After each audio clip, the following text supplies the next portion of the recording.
warahmatullahi wabarakatuh. Perkenalkan, saya Yuna Febria Basri dari kelompok 5. Pada kali ini kami akan membahas tentang dinamika pendidikan dan kebudayaan masa Orde Lama tahun 1950 sampai 1969. Secara umum, pendidikan Orde Lama ini merupakan sebagai wujud interpretasi pasca kemerdekaan di bawah kendali kekuasaan Soekarno yang memberikan ruang bebas terhadap pendidikan. Pemerintahan yang berazaskan sosialisme menjadi rujukan dasar bagaimana pendidikan akan dibentuk dan dijalankan demi pembangunan dan kemajuan bangsa Indonesia di masa yang mendatang. Pada prinsipnya, konsep sosialisme dalam pendidikan memberikan dasar bahwa pendidikan adalah merupakan hak semua sekolah masyarakat tanpa memandang kelas sosial tertentu.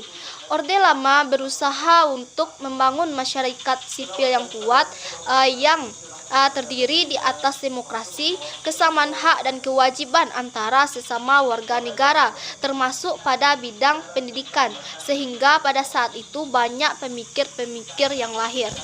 Selanjutnya, saya akan menjelaskan tentang kurikulum pada masa Orde Lama, yaitu yang saya jelaskan adalah rentang tahun 1945 sampai 1968.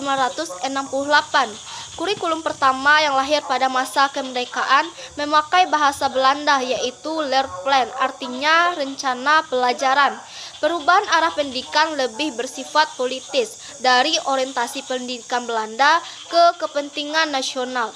Kurikulum yang berjalan saat itu ditandai dengan atau dikenal dengan Rencana Pelajaran 1947 yang mengutamakan pendidikan watak, kesadaran bernegara dan berbangsa.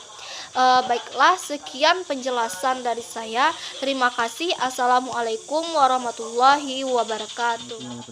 Perkenalkan, nama saya Abdul Rahman Hakim. Di sini saya akan membacakan yang terjadi pada tahun 1952, yaitu rencana pembelajaran terurai.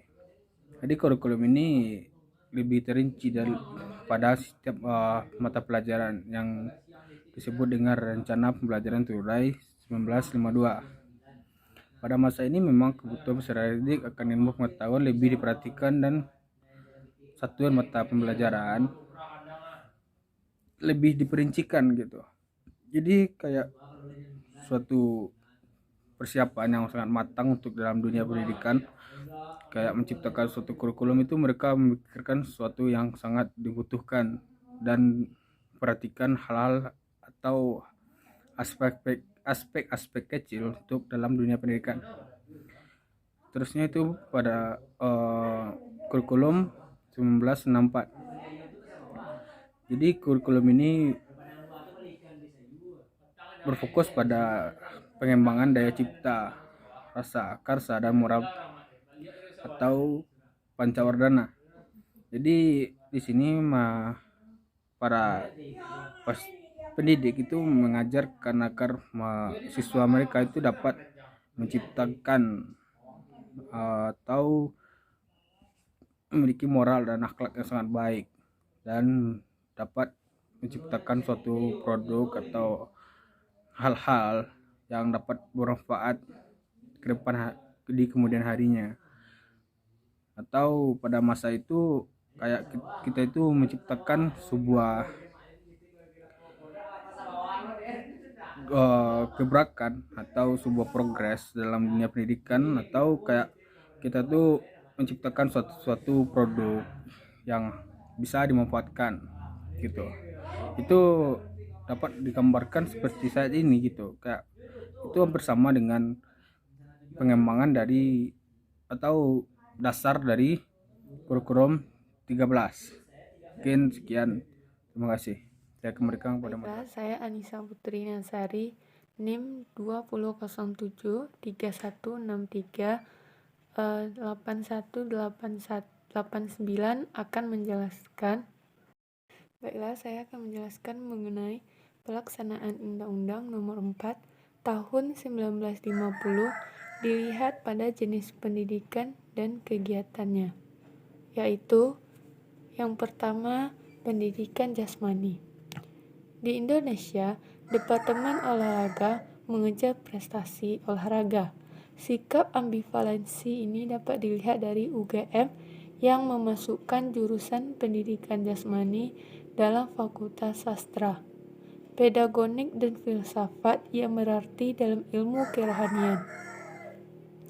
Di UI, yang Akademi Pendidikan Jasmaninya ada di Bandung, dimasukkan dalam Fakultas Kedokteran, artinya digolongkan dalam ilmu alam.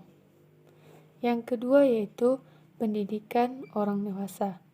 Pendidikan orang dewasa ini lebih dikenal dengan pendidikan masyarakat yang diselenggarakan oleh Jawatan Pendidikan Masyarakat.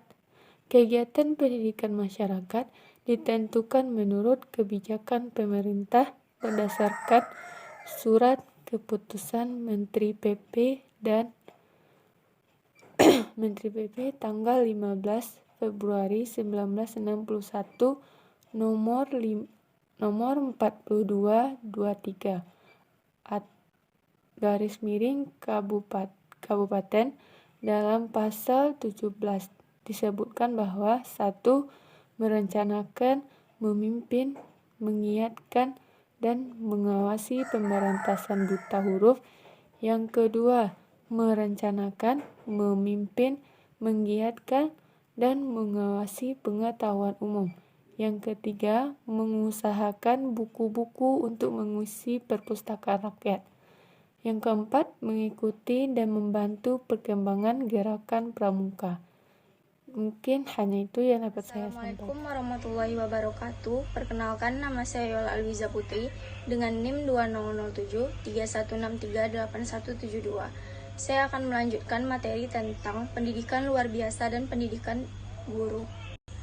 Pendidikan luar biasa berdasarkan surat keputusan Menteri PP dan K tanggal 9 Agustus 1953, Jawatan Pengajaran membentuk sebuah instansi urusan pendidikan luar biasa yang bertugas mengatur, mengurus, dan mengawasi penyelenggaraan pendidikan luar biasa di Indonesia. Inspeksi Pendidikan Guru pun mempunyai Inspeksi Sekolah Guru Luar Biasa yang ditandatangani oleh pendidikan luar biasa ini para tunanetra, tunarungu, tunawicara, dan lemah ingatan, bahkan anak-anak cacat tubuh seperti Yayasan Pemeliharaan Anak-anak Cacat dari Dr. Suharso. Kebanyakan pendidikan semacam ini banyak dikelola oleh yayasan-yayasan, sedangkan pemerintah turut memberi bantuan material, fungsional, dan tenaga pengajar. Selanjutnya, pendidikan guru. Pada tahun 1951, Jawatan Pengajaran telah membuat rencana 10 tahun kewajiban belajar. Diperkirakan pada tahun itu, jumlah anak yang bersekolah kira-kira sebesar 5.921.200. Untuk itu diperkirakan diperlukan tenaga guru sebesar 1.018.424 orang. Untuk maksud tersebut, diperlukan pengadaan guru yang amat mendesak.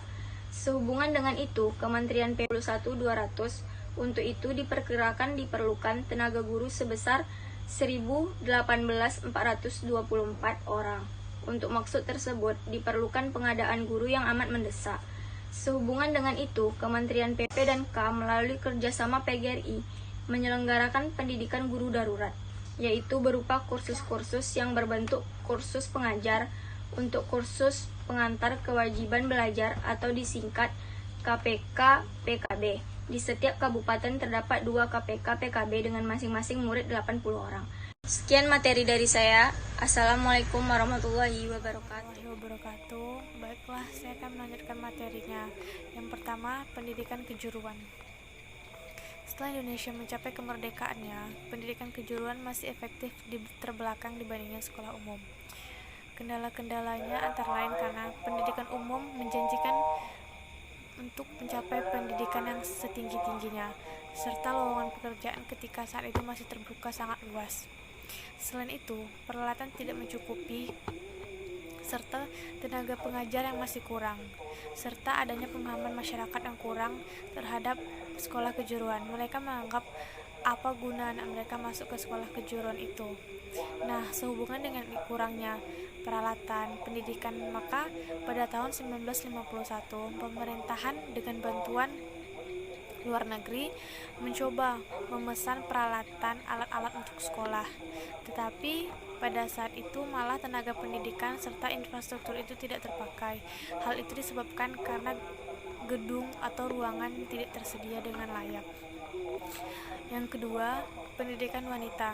Berdasarkan Undang-Undang Nomor 4 Tahun 1950 membuka kesempatan seluas-luasnya bagi kaum para wanita untuk mengikuti semua jenis jenjang pendidikan sehingga dapat menjamin kehidupan mereka dalam masyarakat sebagai warga negara Indonesia yang sederajat dengan kaum pria.